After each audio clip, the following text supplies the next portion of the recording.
Hello, Holly. Hey, Rob, you're right. That's better, isn't it? How's 2021 treating you so far?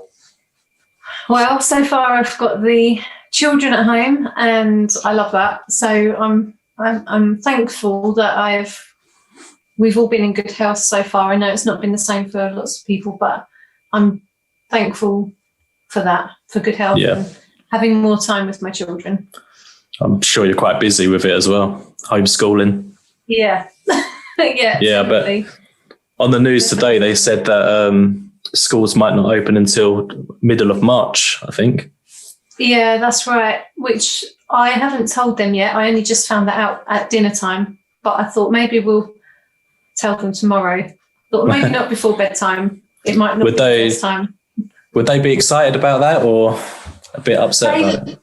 That is a good question. They love school and they love being at home, so they're very torn. I think the fact that our school have recently started doing Zoom chats with the teachers and the whole class has been really good, because then they actually get to see their friends, whereas before they weren't able to even do that. So that's been beneficial for this year.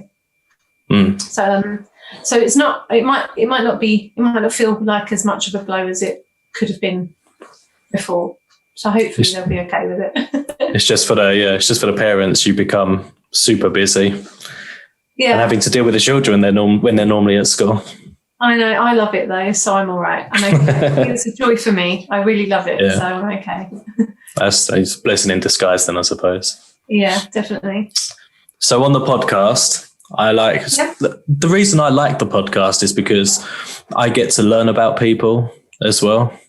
And we've sort of known each other now for what? 5 years, 6 years? I'm not sure. In that region. A long time.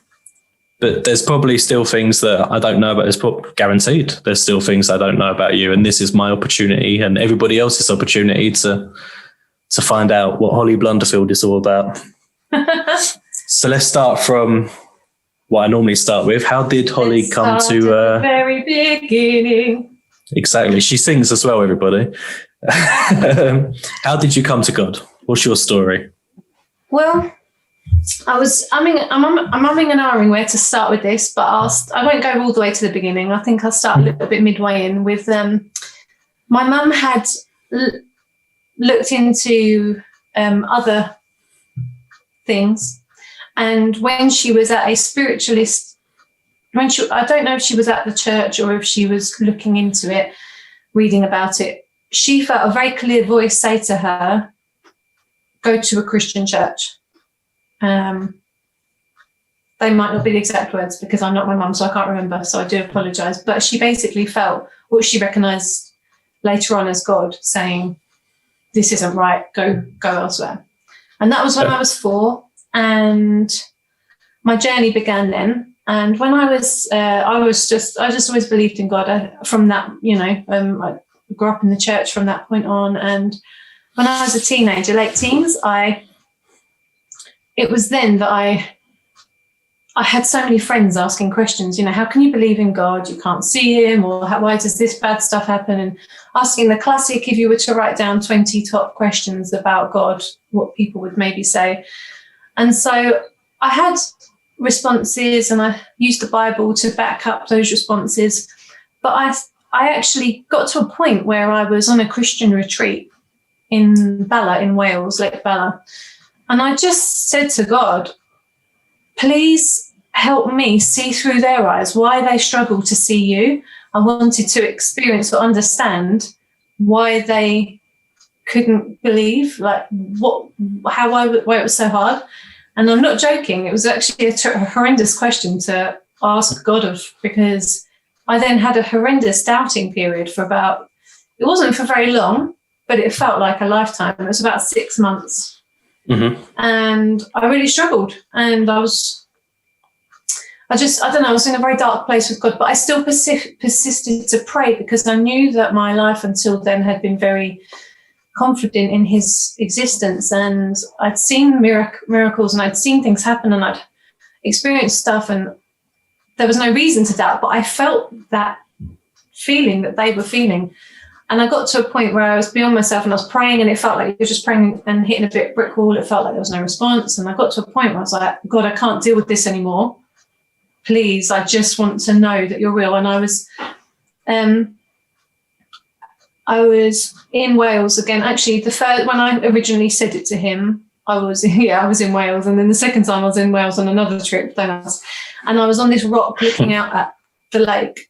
And I just stood on this rock, and it's surrounded by hills and mountains and trees and everything. And I just said, God, I can't do this anymore.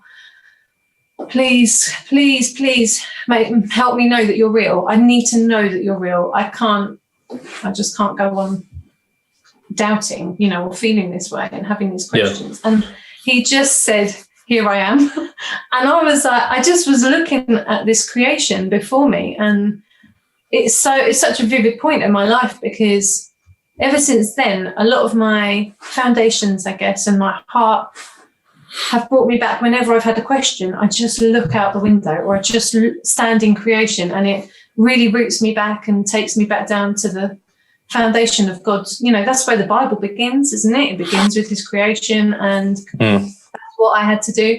And I just stood there, and being a classic crier, I don't tend to get angry, I tend to cry. So I just cried and went, God, you're amazing. Thank you so much. And honestly, I was fine from that moment. So that's kind of my story along that way. Yeah. I think a lot of people have that kind of realization. I mean, I think, when you're out in nature, I certainly feel like God's presence a little bit more, especially if I'm the only person around for a long way. Do you know what I mean? Yeah, definitely. It's incredible just seeing God's work. Does that make sense? I think that might be what you experienced that day when you'd had enough. And I get there. I get there as well. I've heard those stories about spacemen feeling like because they're away from the world. I say spacemen, astronauts, people who are in space, astronauts feeling like they're in a sin-free place. Like they feel closer to God because they've left the world of sin behind. They're further away from the sin. I've heard people saying about, like it does in the Old Testament, people would climb a mountain. I know it was different in the Old Testament to what it is today, essentially with Jesus having come, but to get closer to God, they'd often climb a mountain. And I guess when you're in creation, you're in a space where there is less sin, or, and you are just surrounded by God, essentially. So, I'm with it's true. That one. Especially looking, as you said, astronauts looking at the Earth, because they are looking at, I suppose God created the whole universe, but they're looking at creation as a whole. Yeah. That's got to be quite exciting. I'd love to see that. Yeah. I don't know if I'd have the guts to do it, but I'd love to see that, wouldn't you? Look at the whole Earth at the same time. I thought the same when I was watching a program recently, and I thought, would I have the guts to go to space? I don't know if I would. Definitely wouldn't. To do it. I get scared on the London Eye. There's no way that I'm going to be on a giant rocket. I'm with you on that. Okay, so you wear many hats. You're a mum, Christian, you dance, and you sing, and you got a bit of a background in singing. You was in a Christian worship group. How did that come up? See, this is what I want to learn about you, because I know about it, but I don't know about it. So tell me how this come about. I have to enlighten you on something. It's one of those things that when I came to Harlow, I didn't really talk about, because I quite liked that nobody knew and that I wasn't referred to as that person, the one who she did this, that people just knew me as a fresh face and I was just Holly, and I liked that. So this will probably actually be the first time lots of people have heard this. Lots of people. Oh, really? So is this a GodCentral podcast exclusive? Yeah. Pretty much. Pretty much. So you want it to be out there before you start. Yeah. Yeah. So you're in a privileged position. You're one of the first to hear it. So basically, back in the day, way back, before I did any of this, I was in I was in 6 bands. I said 6 bands, but one of them was the worship team at church. But I still went to rehearsals for the worship team, so it felt like the same kind of feeling as if you were in a band for other stuff. And I was in a jazz band, I was in a pop duo, I was in a punk band, I was in a blues band. So there was lots, I can't even remember them all right now, but there was quite a few. And like I said, it was 6 really. So it got to a point where I had clashing rehearsals on a Sunday morning with my punk band and church.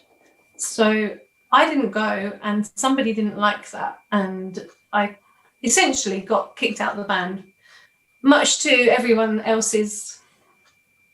Well, they didn't want to do that, but they felt upon principle of the thing. And a couple of people agreed, I wasn't making the rehearsals, But that really got me thinking, I don't want to be in a secular band when I have to, or in a band or in anything where I have to compromise my fellowship with my family on a Sunday. And it doesn't have to be on a Sunday, I know that, but my fellowship was on a Sunday with my friends and my family. So I remember I got to about I think I'd been at college coming up 2 years. I was probably just about to leave college. And I remember one of my girlfriends then saying to me, what do you want to do when you leave? And I said, I don't know. She said, no, like literally, if you could do anything, what would it be? And I said, gosh, okay, if I could combine everything, it would be dance and sing and maybe even play the saxophone and maybe even skateboard. I did skateboarding back then. And be in a band, like do all those things.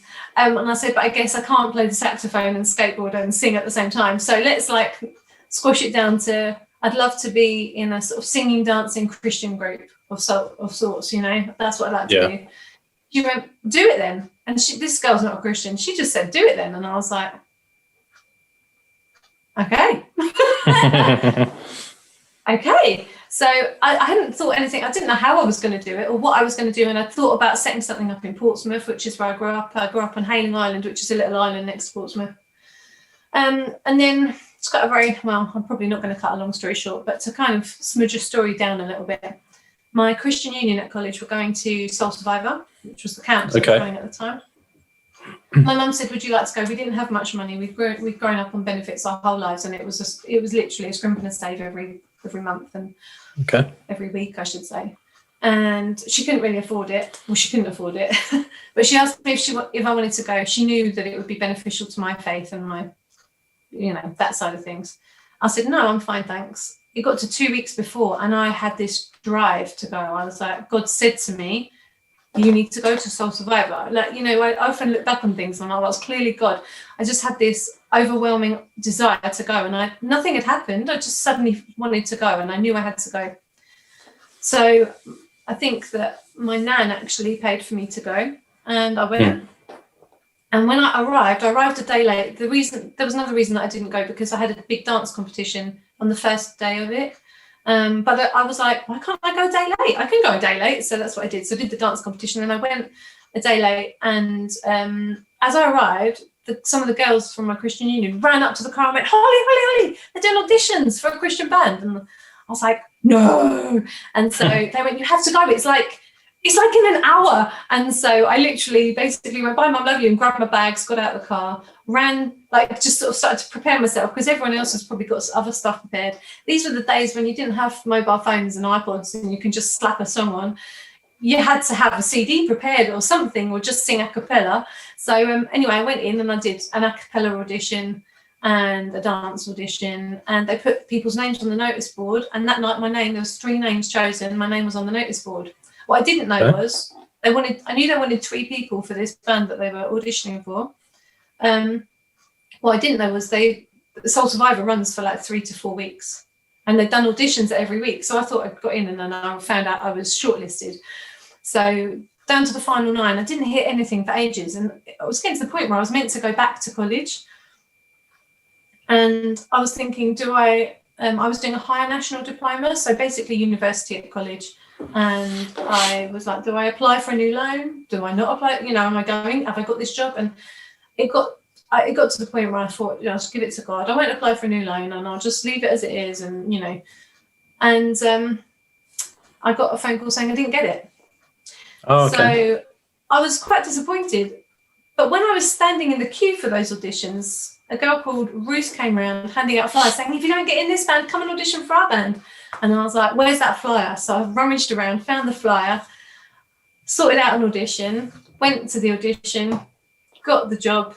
And then, as they say, the rest is history. And that was in 2002. And so I got the job with those guys. And that was with Salt Mine Trust, which is a Christian charity in the West Midlands. And I still look back and I say they were the best years of my life. I grew up with no siblings. I ended up living in a house owned by Salt Mine, and everyone that was in the creative arts department lived in this house. There was 14 of us. And my mum said, these are the brothers and sisters that you've never had, that you've always dreamed of. And I was like, it is. And I would go back and do it any time. I had the best time of my life. Yeah, there were struggles and, occasional clashes, but not much, because we all had faith and creative arts in common. So we all got on an absolute dream. Yeah. And so it started there, and then our band changed a bit, and we went down from a 5-piece, which was like proper, it was pop, really, pop rock, singing and dancing. Then we went down to a 2-piece, and we were a hip-hop duo. My first group was called Exalt. The duo was called Redefined. That was with my boy Dino. And the first group had Reese in it, the girl that handed out the flyer. Yeah. And she's still my best friend to this day. We became best friends straight away. And I ended up feeling called to Manchester, which was actually where the first group, it was with the first group that I auditioned for. I ended up being in that group. And when they did the auditions, it was a new group that they were setting up. So the funny thing is, it's a huge about turn, and I never got in the first time, but then they asked me if I'd be a part of it. I still had to audition, but they rang me and said, Holly, we hear that you feel called to Manchester. Will you come and audition for our girl band? And I said no at first, because I'm not really a girly person. And basically God said yes. So I ended up calling them back and saying, look, I've talked to God. He's talked to me and he said, do it. So I went and I became a part of that. And I was really reluctant, because I was like, I don't want to do it, God. But it's the right thing, isn't it? You do what God says and it's the right thing. So that ended in 2010. So it's quite a long version. Well, no, it was great, to be honest. So Ruth, it was Ruth, wasn't it? Yeah. I would say it was kind of right place, right time, but there's a lot of God's work in there. Like there's a lot of coincidences along the way that has kind of pushed you into getting into that position, isn't there? Yeah. So right at the start, you said about you moved away from secular music. So you was in the punk group. It's a difficult question, so forgive me.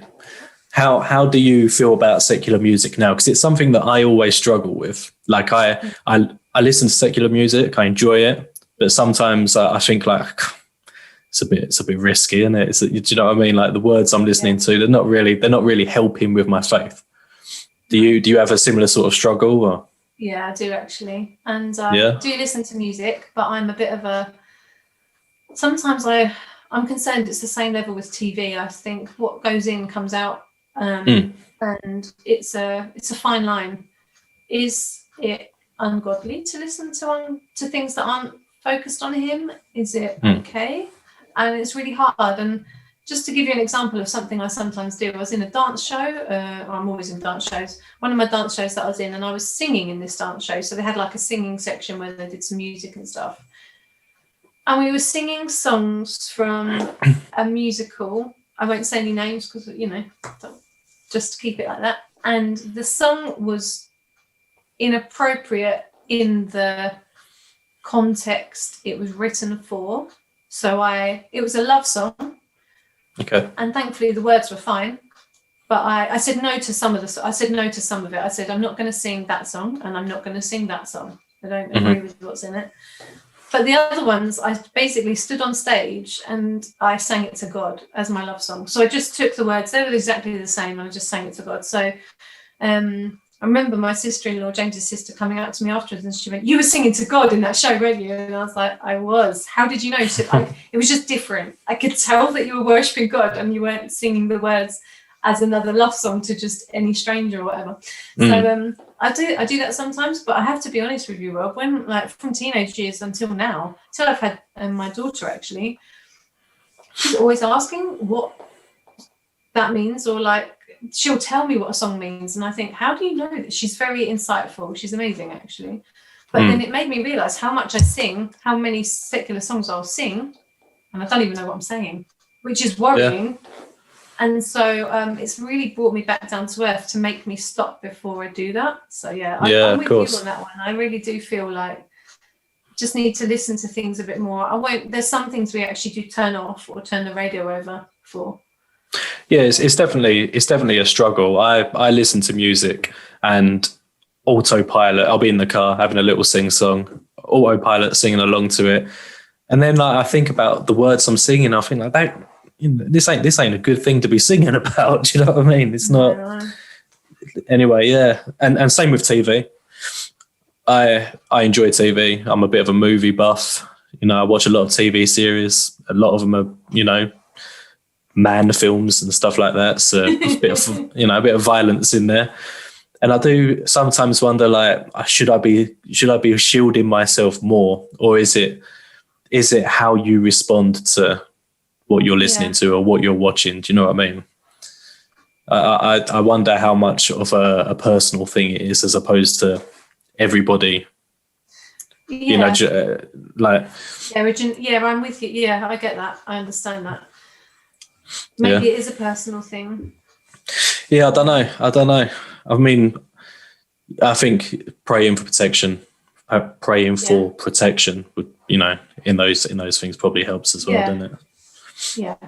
Okay, so let's fast forward a few years. In 2010, you're still in the band, aren't you? Yeah.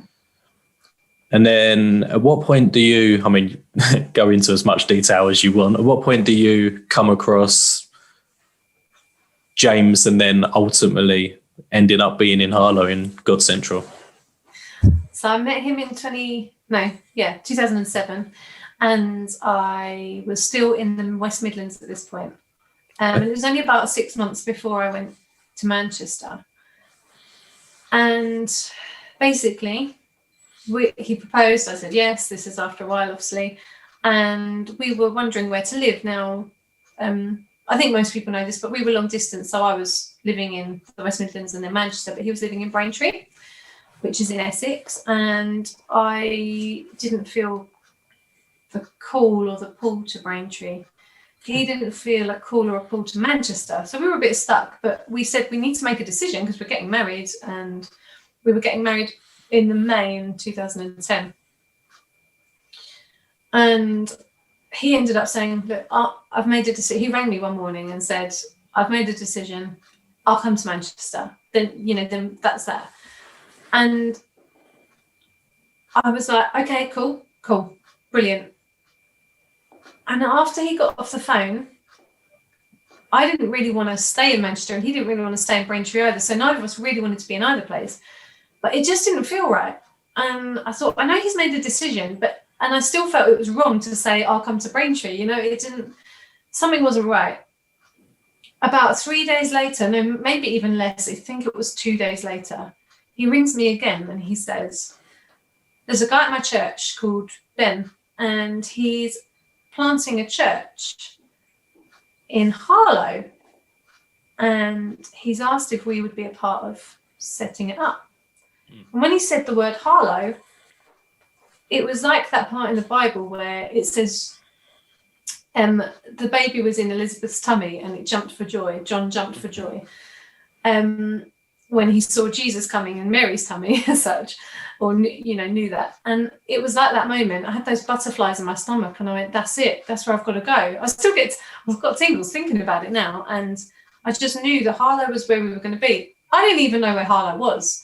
I'm not going to lie. I had no idea where Harlow was, and he said Harlow about 2 or 3 times in this phone call, and he went, when he eventually said, "What do you think?" I went, "James, I think that's where we're meant to be." And he went, "Oh, I'm so relieved you said that." And I was like, when you said Harlow, my stomach leapt, like I really leapt for joy inside. I knew. And he said, the same thing happened to me when Ben said it to me. And I was like, right, this is it. So we knew we were going to Harlow. And then I went, where is it? and he told me where it was. And thankfully, he already had a job here. He was already like commuting as such, not really, but, you know, from Braintree to Harlow. So he ended up moving in with Ben for a while. And and then he stayed here until we got married. So yeah, that was that. And like they say, the rest is history. So then we've been a part of it since the beginning. I wonder how many people have got butterflies in their stomach because of moving to Harlow.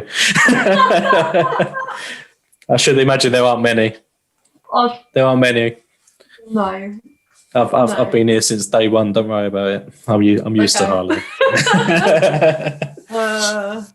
So 2016 comes around, and Eleanor and I, my wife and I, walked through the doors of the Playhouse, which is where GodCentral was located at the time. And I think you was the first person we come across. Probably. And at the time, I'll be honest, I weren't. I was exploring my faith. I was a Christian, but I weren't committed, I suppose. And then we walked through the doors of the Playhouse, and you're there, and you're just jolly. You're just really excited to see people. And I thought, oh no, what have we walked into here?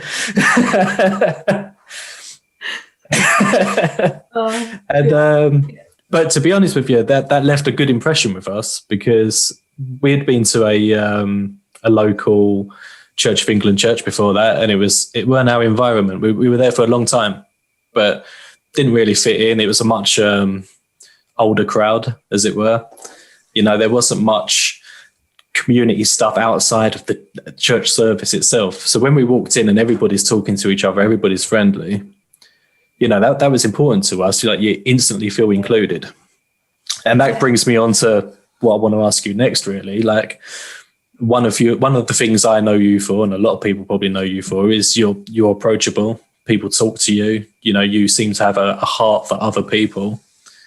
And I think pastoral care, whether you realise it or not, is probably quite high on your personal agenda.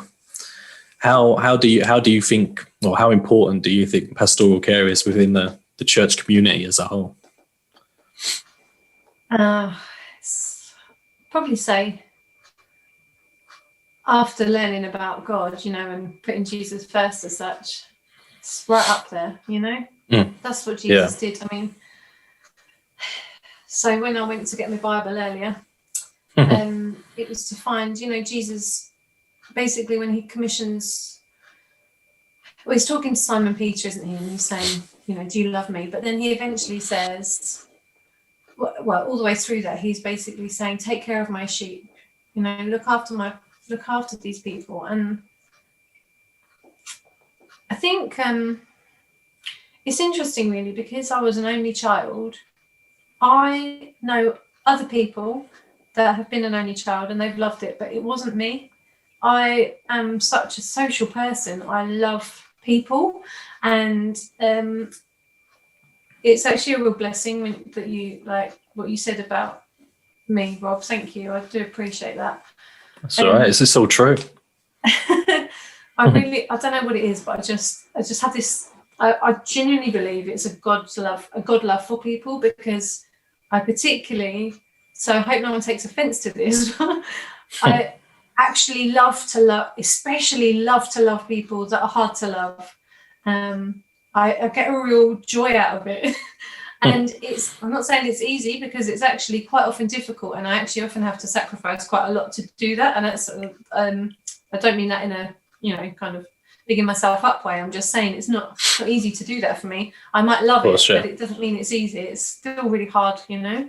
And so something I've seen is how important pastoral care and that topic, that gender, is within the outside of the church community. So like my neighbours, they're very lonely. There's a lot of elderly in our square. Quite a few people have died since I've lived here because, you know, of old age.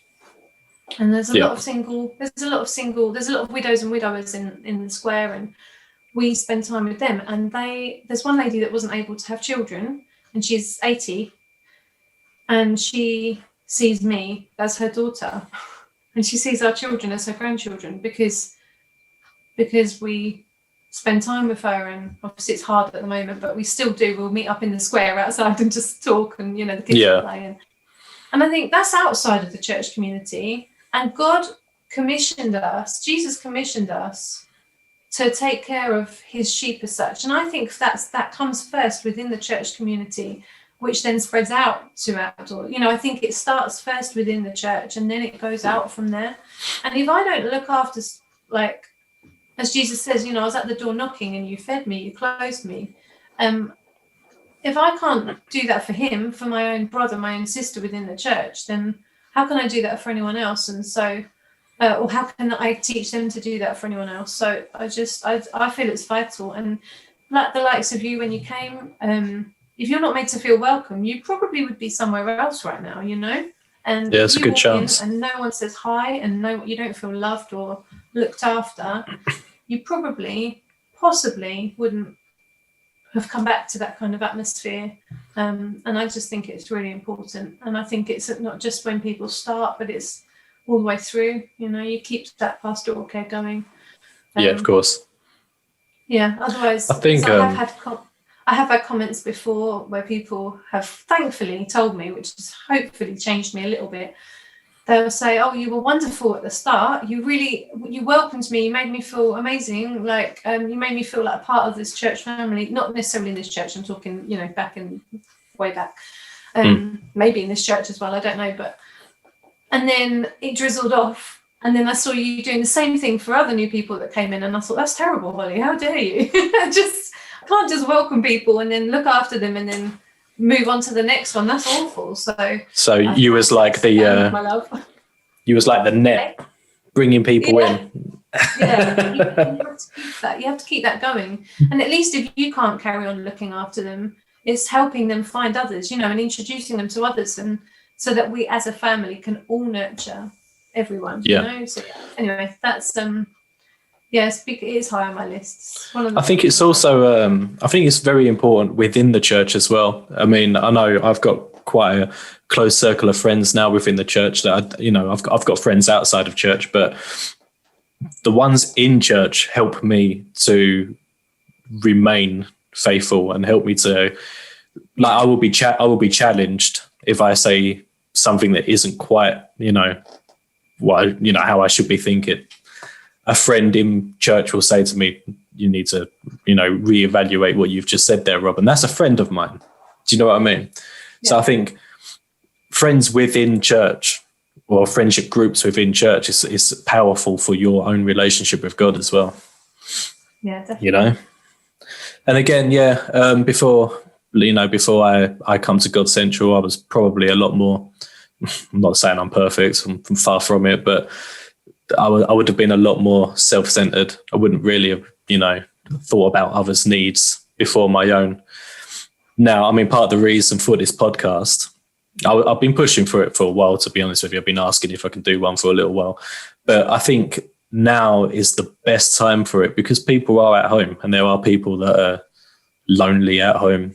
They're not getting as much social interaction as they normally would do. And they're just sitting watching others us have a conversation with each other, Yeah. I think it's just another element to somebody's day where they can hopefully feel a little bit more inspired, a little bit more lifted. Definitely. I think I agree with you because if you think about it, like chat shows are really popular. This is basically just a mini one. We're just having a chat. That's all this is. Yeah. Just sitting around having a conversation. I'm learning about you. Yeah. I know all about your music career now. Yeah.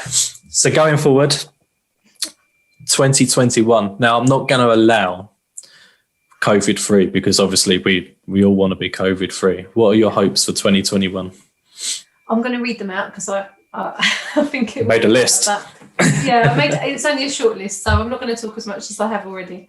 Okay. But one of my things, in fact, my main thing really is to have a clear vision, a clear future vision. So I would like to know. I'm not really bothered about planning ahead in life, but this year I really feel like I just want to know what the future holds. I don't know.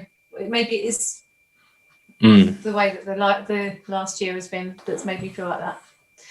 To share Jesus more at home and outside of the home, because I think, again, I've been challenged with lockdown and social media, and if I can't get out and talk to people, then I need to use the other platforms. So I've just been really challenged by that. I don't actually go on things like Facebook that much, but I go through phases of it. So need to use that more as a good, godly platform. So I've been challenged by God about that, and mostly to be stronger in God, to be more like Him and to love more like Him. Okay. My relationship. I need to read this more. I'm not very good at reading, so. You and me both. I need to. Yeah. I mean, at the moment, this is bad. This is going to look bad. My microphone is sitting on top of my Bible. Should be open next to me, but it's not. It's being used as a prop. That's terrible, isn't it? That's terrible. I think we all fall short of those things, Rob. I don't think that would only be you, so. I've definitely had this discussion a few times, even on the podcast, about needing to read more. I need to read more, even if it's just, the Bible app, listening to it instead of listening to a podcast. On the way to work. It's a half-hour drive to work, so I could make some good progress in the Bible each way. Brilliant. Yeah, that's good actually. I'll tell you what I am better at reading, and since being challenged more about that, is the word for today. So I do pick that up. I pick it up most days, but then I lose it because it gets lost in my mail or something, and then I find it again a few days later, and then I read it for a few days, and then it gets lost again. But I'm better at read. That's helped me a lot. So it's really good as well, the word for today. I mean, Eleanor used to get it sent through the post. She doesn't anymore, but I think I've got the app, and I find, and she definitely finds, that God will speak to me through the word for today. If there's something I need advice on, or she needs advice on, it's amazing how often that there's an answer that comes on there. It's like, who's writing this? I know. It's insane, isn't it? Yeah. So actually, I'll just let you into a little secret. A funny thing is that I used to sit when I was working in Manchester at the Message Trust. I was sat on a desk behind the people that wrote it. So really? You know them? Oh, so spot on. Oh, which one of you wrote this? And they'd be like, that was me. Thank you so much. So it was really fun. Yeah. Did they have halos and wings and stuff? Is it pretty much? Yeah. They don't write it anymore, but they did write it at the time. Oh, they were okay. Fair enough. Yeah. Fair enough. Right. So we'll do some quick questions. Okay. We'll start wrapping it up. We've been going for 45 odd minutes. Do you have any funny Christian stories, New Day stories, anything of the sort that the listeners would like to hear? I hate to say this, but all my funny stories often end up in toilet-based stories. So we love toilet humour. Go for it. I don't know why, but all of the most embarrassing, hilarious things happen to me in the toilet. Yeah. So this one time... Don't worry, I'll cut it out if it's too bad. you can totally do that. This one time, I was a youth leader. So in one of my Christian bands, we used to run youth camps, youth weekends, Christian family holidays, all those sorts of things. At one of the youth camps, we were in the dorms, and I was in the girls' dorm, obviously. And I needed the toilet. I never need the toilet in the night. I'm one of those people that goes to sleep, and I'm asleep till I wake up. It was about 4 a.m. I wake up and I need the toilet. So I go to the toilet, but I'm also a very heavy sleeper. So I go to the toilet and I fall asleep on the toilet. It's all fine. There's nothing wrong with that until when I wake up, I've lent my head on the big toilet roll dispenser that's beside the thing, right? So when I wake up, I don't know where I am. A, I'm in a place that's not my house for a start. And B, I'm in the toilet. So I don't know where I am. I open my eyes, and right in front of me, I see a man washing his hands at the sink. Oh, you got the door open. And I'm really confused why I appear to be in a bathroom with a man. and I do the whole you know, when you're just trying to absorb the information, and there's a mirror in front of him. And thank God he did not see me. I'm telling you this right now. But I had definitely seen him because there was a man in front of me. And then I realised that I'm sat on the toilet and I must have fallen asleep because my head's wedged against this.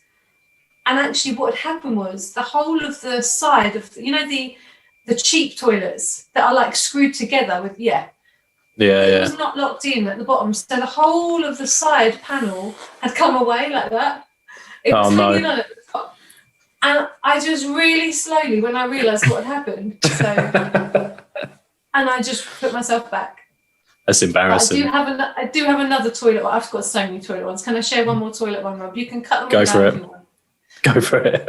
Another one was, you know, I don't know if you've ever been in a toilet that's quite long, not as in not toilets where there's multiple, like a toilet at a place, and it's quite long and thin, and it looks like there's a door frame in the middle where there may have once been another door. Like I've been, there's a couple of places that I've been like that, and this one place, I'm right beside the stage. I'm about to go on and perform. Okay. I need the toilet. I go in the toilet. There's only one toilet there. I go in, and the toilet, like the length of it is like this, and there's a sink up one end. At the doors by the sink, and then you walk all the way down. It's like the Green Mile to go to the toilet, and you can tell there was a door separating the sink and the toilet once, but there's no door there right now. So I do this, you know, lovely long walk down to the toilet, and I lock the door. And I go to the toilet. A man walks in. He walks in. The toilet door was locked, I tell you. He walks in, and he just stands there and stares at me. Why is it always with men in the toilet? And he stares at me, and he's just going, I'm so sorry. And I was like, it's okay, but can you get out? Can you get out? Please, can you get out? And I start panicking, like, please. And he goes, yes, of course, okay. And then he goes out and he shuts the door. Well, then I'm panicking. He's come in, someone else had come in, and I haven't finished. So that's shocking. I run to the door and I realise it's one of those bolts, and it hasn't got the actual casing that holds the bolt in. So I've just slid it across and it's done nothing at all. Yeah, it's just pushed open. I finish up, wash my hands, go out the toilet. I'm about to go on stage, like, there's a prayer session happening outside of the toilet with the people that are going on stage and the people running the event, the organizer, whatever. They're in a huddle. I just join in the huddle. We pray. We go on stage. This guy goes on stage and he introduces us and he says, now for the band that you've all been waiting for, the whatever we're called of the night, the main group of the night, welcome, Exalt. So I start walking on and I'm like, and he's patting us all on the back saying, hope it goes well, praying for you, wishing you the best, looking forward to watching you. Gets to me and he goes, oh, and it's the man that's walked into the toilet. And I'm thinking I'm about to perform and I've just seen the face of a man that I can't unsee for the rest of my life. So that was quite an embarrassing one as well. Yeah, it sounds a bit, I think I'd have ran home and cried. Yeah, I had no option but to carry on. It's a proper show must go on moment that was, so yeah. The first story, did you say that was a Christian camp? Yeah, it was at a Christian youth weekend. Okay, yeah. So yeah, I mean, they're all Christian events. The one I went to, the New Day one, bless them. That, you know, they do a good job, but those what are they called, like temporary toilet block things. Yeah, portaloos or whatever. They're not the nicest. They are not, no. Yeah, especially if you need a midnight wee. I'm holding it. No, I'm not going. No. Okay, so we've got the toilet humour out of the way. Yeah, that's pretty much me done, to be fair. I think we'll wrap it up there. We've been going for a while. Yeah, that's fine. Yeah. Okay, well, thanks for coming on, Holly. It's been a good one. I've enjoyed it. It's been funny as well. Thanks for having me.